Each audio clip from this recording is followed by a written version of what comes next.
temos a Carolina Silva Pedroso, que é professora de Relações Internacionais da Unifesp. Professora, muito bom dia, já boa tarde, quase boa tarde, mas muito bom dia por enquanto para a senhora e obrigado aqui por aceitar o nosso convite. Bom dia, é um prazer estar aqui. Pois é, professora, para começar, como é que é a análise inicial a senhora faz dessa incursiva dos Estados Unidos, a prisão de Nicolás Maduro e essa tomada do poder na Venezuela e sobre as intenções verdadeiras dos Estados Unidos em relação à nossa vizinha Venezuela aqui? Bom, acho que a parte positiva da capacidade propagandística do Donald Trump é justamente porque ele explicita com muita clareza quais são as suas intenções, né? Na fala de ontem, em nenhum momento ele mencionou democracia, direitos humanos, ele falou bastante de petróleo, né? Então acho que a intenção está realmente muito clara. Estamos falando do país com as maiores reservas de petróleo do planeta, que, por outro lado, não consegue desenvolver plenamente a sua capacidade produtiva. Então, quando Donald Trump anuncia a entrada das indústrias norte-americanas, na verdade, ele está demonstrando para o mundo que ele não só quer essa riqueza, mas que ele vai explorar ao máximo, junto ao capital privado norte-americano, todo o potencial que essa riqueza pode trazer para os norte-americanos. E aí fica a questão, né? Será que essa riqueza vai ser distribuída para quem realmente deveria, que é a população venezuelana que vive há muitos anos, né, uma crise humanitária, econômica, enfim. E com outro ponto, que é bastante importante para a gente pensar em termos mais gerais do que essa ação significa, não só em termos regionais, mas em termos globais, é o quanto ela é efetivamente a concretização daquilo que o documento de estratégia da segurança nacional norte-americana, publicada no final de 2025, já expressava, que o hemisfério ocidental, especificamente a América Latina, seria uma prioridade da inserção internacional dos Estados Unidos e que eles fariam uma reedição do que era a chamada doutrina Monroe, né, de 1823, porém com o toque do Trump, né, um corolário Trump, uma nova interpretação dessa doutrina, em que todos os meios disponíveis seriam utilizados para atingir esses objetivos. E a grande novidade dessa ação é justamente o fato de que, pela primeira vez na história, a América do Sul sofreu um ataque direto com meios militares norte-americanos. Até então, todas as muitas intervenções que os Estados Unidos realizaram na região se concentraram na América Central e no Caribe. Então, realmente, a gente pode estar assistindo a um novo tempo, a um novo momento da relação dos Estados Unidos com a América Latina. Professora, como a senhora colocou, que essa é a primeira vez que ele coloca em prática o que preconiza a NSS 2025, né? Agora, ali também fala, não é um motivo para preocupação dos países europeus, porque o relatório, né, ele fala muito de como a Europa precisa se resolver sozinha, e ela está muito preocupada com relação à Ucrânia. E, mais uma vez, uma coisa que essa ação acaba colocando uma pulga lá na interferência com relação da questão europeia. Nós temos que a questão da invasão da soberania, né, foi exatamente o que leva à reação à ação da invasão de Putin. E ele flexibiliza a soberania dos países ao fazer essa ação de captura do ditador Nicolás Maduro.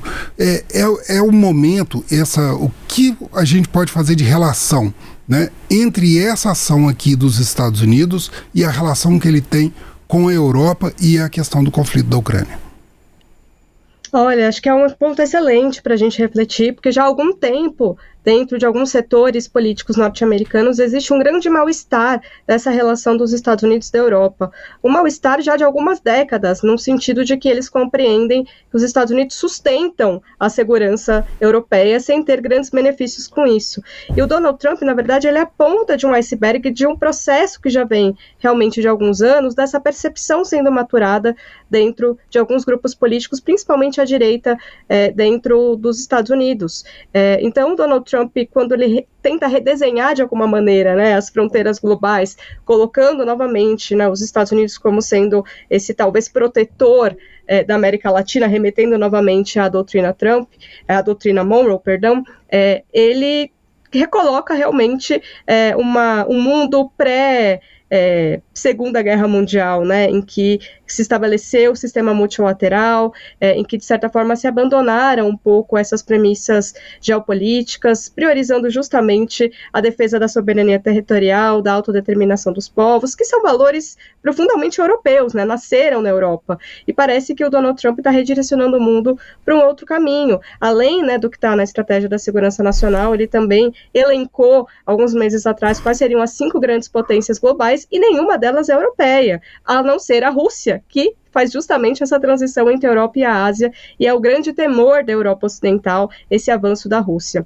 Eu, inclusive, e outros analistas temos trabalhado com essa hipótese, né, de que naquele encontro do Putin com o Trump em agosto de 2025 no Alasca para discutir a Ucrânia, pode ter sido também discutida a questão da Venezuela, porque percebam que coincide o encontro desses líderes com o início dos movimentos militares no Caribe. Então, o que a gente pode supor? E, claro, essas são suposições porque isso não veio a público, mas que faz muito sentido com todo o quadro que vem se desenhando, que o Putin deixou claro que a sua prioridade vai ser a Ucrânia, os Estados Unidos permitem que isso aconteça, desde que ele não interfira nos rumos da América Latina.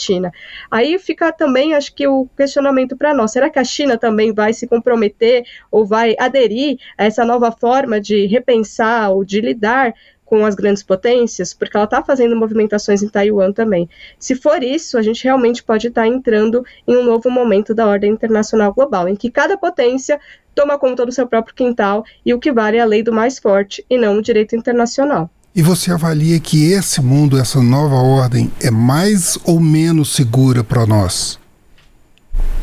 É também uma excelente pergunta para a gente pensar, porque se essa configuração se consolida, qual é o papel das potências médias, como é o caso do Brasil?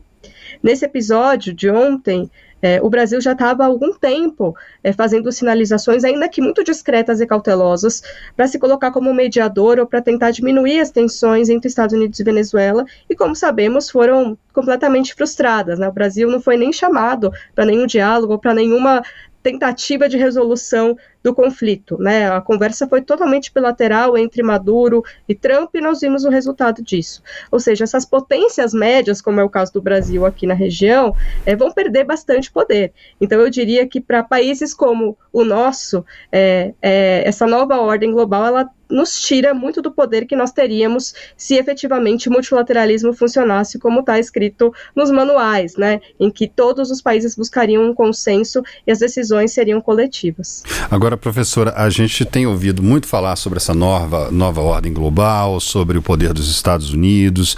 Até pouco tempo atrás a gente ouvia e lia sobre isso, muito parecia uma especulação, parecia, olha, isso pode ser que sim, pode ser que não, isso é coisa de maluco que está falando, não tem nada disso. Mas pelo que eu estou entendendo até agora, em Fred também junto, né? Pelo que eu estou entendendo, não, existe sim um plano para uma nova ordem dessa que a senhora falou, olha, os mais fortes vão governar, vão decidir pelos mais fracos, quem estiver no meio do caminho, no nosso caso, a gente vai acabar ficando prejudicado de certa forma, mas essa nova ordem global, ela existe mesmo, né? Não tem mais o que se dizer de que seria uma especulação. Eu acho que a ideia realmente não é mais uma especulação, ela já está expressa em documentos e em ações importantes dessas potências, porém é uma ordem que não está consolidada, a gente está justamente no momento de transição, e normalmente momentos de transição no mundo tendem a ser muito conflitivos, só basta a gente pensar a transição, né, do século XIX para o século XX, de uma ordem em que quem mandava em boa parte do globo terrestre eram as 5 grandes potências europeias, que depois entraram em guerra entre si, emerge daí uma nova ordem global, que é justamente essa ordem internacional de tipo liberal, que nós chamamos nas relações internacionais, liderada inicialmente pelos Estados Unidos, e essa mesma ordem está sendo, nesse momento, destruída também por protagonismo dos Estados Unidos para algo novo. Só que no meio do caminho tem uma série de iniciativas que foram acontecendo. Tem, por exemplo, a criação do bloco europeu, a União Europeia, que também tem perdido bastante protagonismo. A gente tem um outro bloco sobre o qual falávamos bastante nos últimos meses, que é o BRICS, que é justamente essa tentativa alternativa dessas potências médias, junto com Rússia e com China, de criar outras formas de relacionamento internacional, principalmente no âmbito comercial e financeiro, mas diante dessas investidas enfraquecidas, sobretudo no âmbito estratégico militar.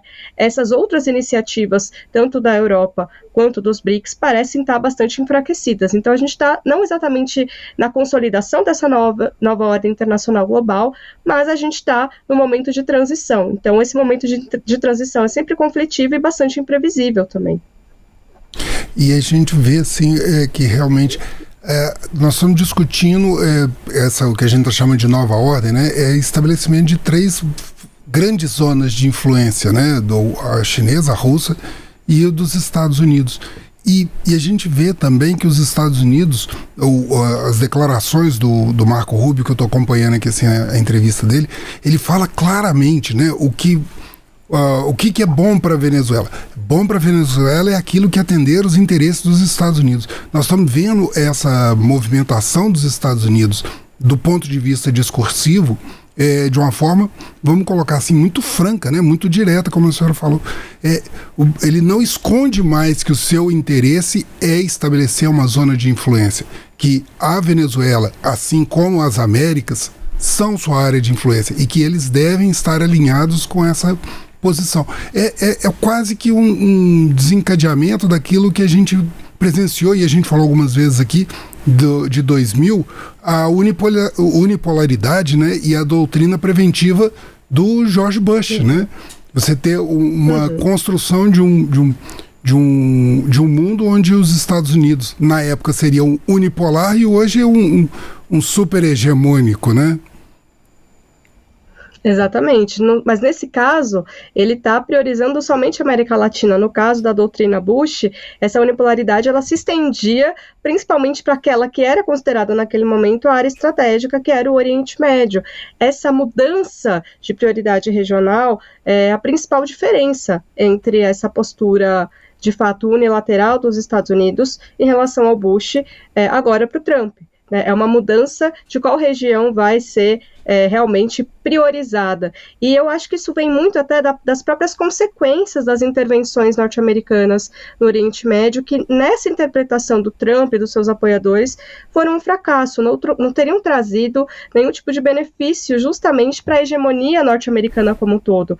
É importante a gente frisar que esse slogan, né, Make America Great Again, que foi tão utilizado tanto na primeira campanha quanto agora na segunda, ela tem de fundo também justamente essa percepção de que os Estados Unidos estariam passando por um longo declínio e que precisariam retomar uma reta ascendente da sua preponderância global. E nessa interpretação que o Trump e o Marco Rubio, né, que é o seu secretário de Estado, estão propondo nesse momento, justamente a retomada da América Latina deve ser a prioridade, porque foi aqui que se iniciou, né, nessa região, que se iniciou a hegemonia norte-americana. Os Estados Unidos se tornam uma potência internacional, executando as suas primeiras intervenções aqui. Então, há justamente essa interpretação de que é preciso retomar e afastar o máximo possível a influência de outras potências na região, que é naturalmente a mais propícia para o exercício da hegemonia dos Estados Unidos. Professora, desse ponto de vista, será que o Gustavo Petro da Colômbia ele deve se preocupar? Porque ele é um dos que está em rota de colisão e tem se...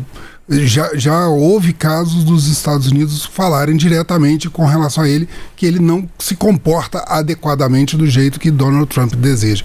É um momento para Gustavo Petro se preocupar, e o que seria a motivação dessa preocupação?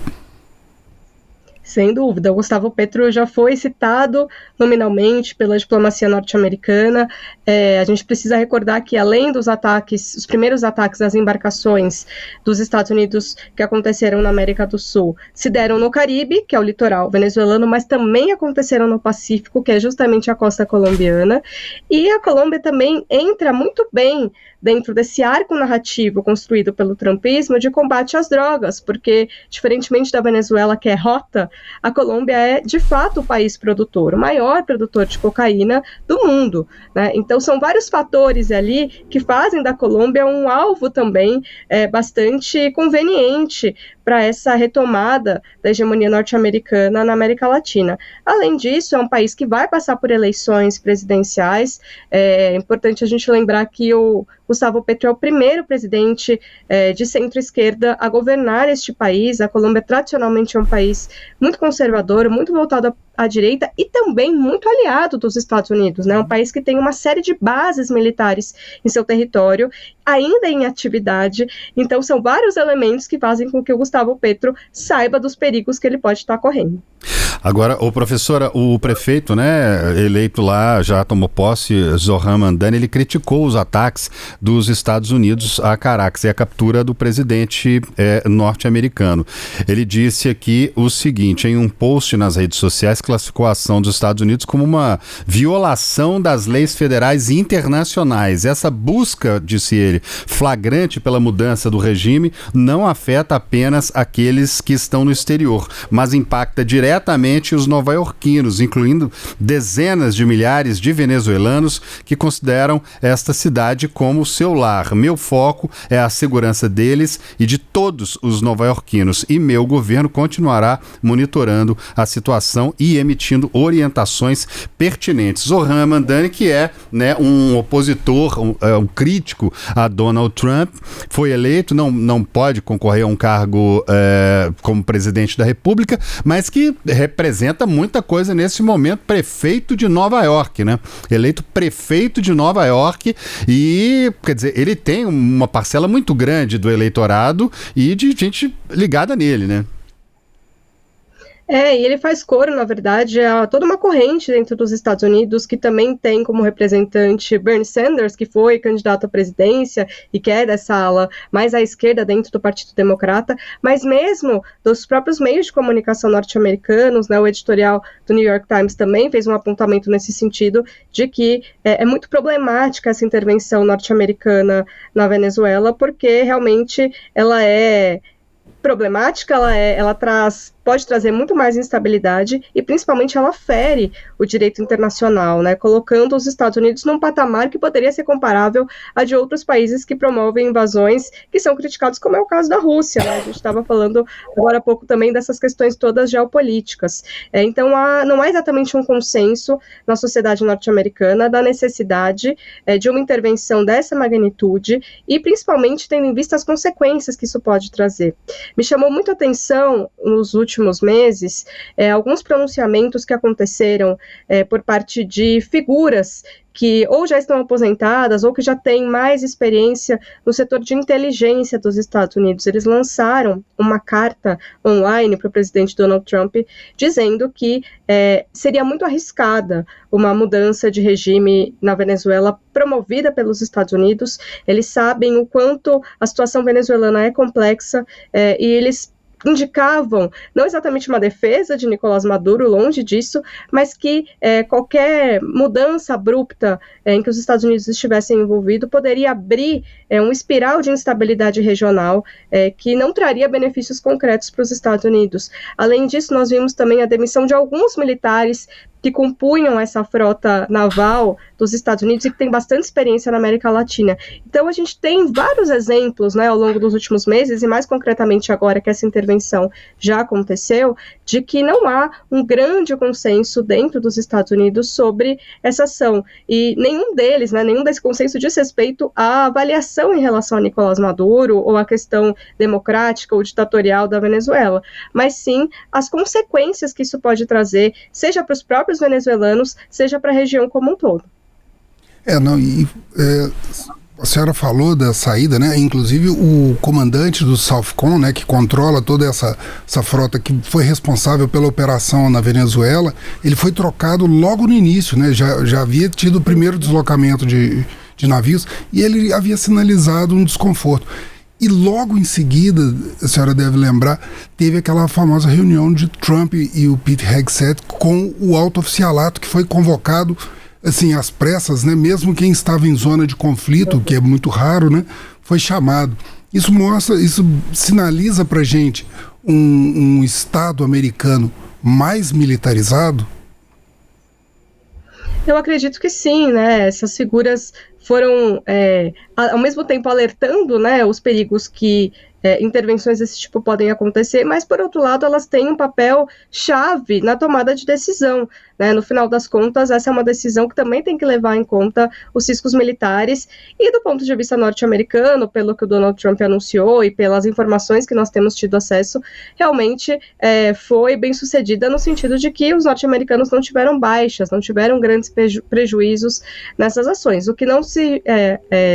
que não se comprova do lado venezuelano, né? Houve baixas, houve militares e civis que foram aí vitimados por esses ataques, mas é um processo que pode estar em curso também, né? De um aumento da utilização dos meios militares como ferramenta de política externa, e, portanto, essa ideia de militarização faz muito sentido dentro desse contexto todo que o Trump está colocando desde o começo do seu mandato. Agora, desculpa, só para eu poder comentar. Claro. Professora, mas isso não contraria, do ponto de vista da política interna, exatamente os aliados dele do movimento do MAGA? Porque justamente para o MAGA, no discurso MAGA, ele afirmou que os Estados Unidos não seriam conhecidos só pelas batalhas que ele vence, mas principalmente pelas batalhas que ele não lutaria mais, né? Então isso não pode ser um risco para Donald Trump, justamente no ano das midterms, em que ele precisa tanto consolidar essa maioria no Congresso?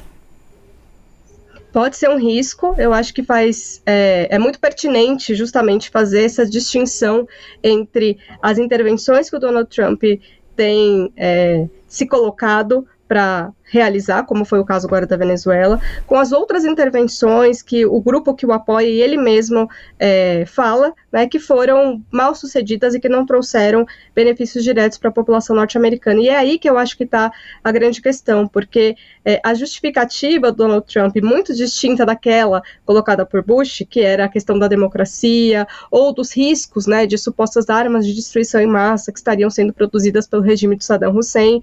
No caso, ele vai trazer para um tema que é extremamente sensível dentro da sociedade norte-americana e que foi muito importante nesta campanha eleitoral que ele venceu, que é o tema das drogas, né? Então, ele está fazendo intervenções externas, mas para atender a uma demanda concreta da sociedade norte-americana, diferente das outras intervenções. Então, eu acho que o pulo do gato está justamente aí, né, nessa construção jurídica que foi feita logo no início do mandato dele, do narcoterrorismo, de associar a questão do narcotráfico ao terrorismo, porque aí se torna realmente uma ameaça muito mais concreta para o norte-americano comum do que o terrorismo distante do Oriente Médio. Aqui, professora, o Joel, aqui, nosso espectador, está perguntando para a senhora aqui, ó. O tempo, tem uma pergunta aqui para a professora. Que foro de São Paulo é esse que toda a direita está falando? Aquele... Pedi para a senhora explicar para a gente aqui. O Foro de São Paulo é uma associação, por assim dizer, de diferentes grupos de esquerda na América Latina que há alguns anos se reúnem para discutir temas comuns da região. É algo que hoje a gente vê com muito mais clareza na própria direita, né? Então a gente tem grupos conservadores, grupos de direita que se organizam tanto do ponto de vista regional quanto do ponto de vista global, mas que já acontecia dentro da esquerda. Hoje em dia o Foro de São Paulo está bastante enfraquecido, há muitas divergências, até em termos práticos, né? Uma das coisas que se discutia muito, por exemplo, nos anos 90, no Foro de São Paulo, era quais seriam as estratégias que a esquerda iria desenvolver para conseguir chegar ao poder na América Latina, já que na boa parte desses países eles nunca tinham vencido eleitoralmente. E na sequência veio o que na literatura a gente chama de onda rosa, né? A partir dos anos 2000, uma sequência de lideranças de esquerda que foram sendo eleitas na região. E isso foi também computado na conta do Foro de São Paulo, que era justamente esse espaço de diálogo em que eles discutiam estratégias e possibilidades de chegar ao poder e de como eles executariam políticas públicas voltadas para essa plataforma de esquerda. Mas, novamente, são diferentes grupos, diferentes partidos políticos da América Latina que têm visões e programas muito distintos e que, ao longo do tempo, foi sendo enfraquecido justamente pela próprio desgaste de terem assumido o poder, né? Uma coisa é estar na oposição, outra coisa é estar no poder, em que é preciso, muitas vezes, ceder, deixar de desenvolver determinadas plataformas, enfim. Então, foi uma agremiação muito forte nos anos 90, nos anos 2000, e que ao longo do tempo foi se enfraquecendo. Pois é, a gente tem aqui uma outra pessoa participando também, né? Os esquerdistas acham que Donald Trump quer roubar a maquita da Venezuela, petróleo, alguns risinhos, eu tenho certeza, mas o ditador caiu. É um preço baixo a se pagar? Pergunta aqui o Onishan. Eu acho que essa pergunta tem que ser direcionada para os venezuelanos, porque são eles que estão ali vivendo as consequências tanto do processo autoritário da Venezuela, como eventualmente, né, dessa intromissão direta dos Estados Unidos nos seus interesses, porque afinal de contas são essas as pessoas que deveriam ter acesso, né, às riquezas e aos benefícios de todos os recursos naturais que o território venezuelano dispõe. A gente falou muito do petróleo. O próprio Donald Trump expressou isso de forma muito clara, que esse é o interesse, mas tem outros interesses que nós sabemos que os Estados Unidos têm. A Venezuela tem importantes reservas de gás natural, de ouro, de bauxita e de terras raras. Então, nessa lógica geopolítica, mas também de interesses norte-americanos, eu realmente tenho dúvidas se as pessoas na Venezuela teriam acesso, seja no governo de Nicolás Maduro, seja num governo de transição, seja em um governo submetido aos interesses norte-americanos. Professora, a gente tem várias pessoas participando com a gente aqui e nós estamos com uma enquete, inclusive, trazendo a seguinte pergunta: qual é a sua opinião? A ação dos Estados Unidos foi justa ou foi exagerada? A gente está perguntando aqui. 76% das pessoas que participaram até agora estão dizendo que foi justa e necessária. Outras pessoas estão dizendo que foi exagerada e muito invasiva. Outros 15% disseram isso. Ainda é cedo para avaliar. 9% das pessoas estão dizendo isso. A gente tem também aqui algumas outras repercussões para a gente trazer para a mesa aqui. A primeira delas falando sobre o Papa, né? Que o Papa Leão XIV afirmou hoje, domingo, que o bem-estar do querido povo venezuelano deve prevalecer e pediu, inclusive, garantia à soberania da Venezuela após a captura do presidente Nicolás Maduro por forças especiais dos Estados Unidos. Já, por outro lado, Israel diz o seguinte: o primeiro-ministro israelense Benjamin Netanyahu afirmou hoje também que Israel apoia, sim, a ação enérgica de Washington para restaurar a liberdade e a justiça. Na América Latina, vários países estão voltando à órbita dos Estados Unidos, restabelecendo seus laços com o Estado de Israel. Estamos satisfeitos com isso, parabenizamos o presidente Trump e também saudamos as Forças Armadas dos Estados Unidos que realizaram essa operação perfeita, disse aqui. E acrescentou ainda Netanyahu, acrescentou o governante, né? Um dos aliados mais sólidos de Washington, Benjamin Netanyahu. Gostaria de uma avaliação de vocês dois. Primeiro, do Papa pedindo, né, que a segurança do povo venezuelano e a soberania do país seja mantida. E, por outro lado, Benjamin Netanyahu parabenizando a ação de Washington contra a Venezuela, professora. A Igreja Católica, no geral, tem tido posicionamentos bastante ponderados em relação à Venezuela, tem uma atuação muito importante no setor humanitário venezuelano, então eles estão justamente pensando na ponta, né, que era algo que a gente estava falando até agora há pouco também, né?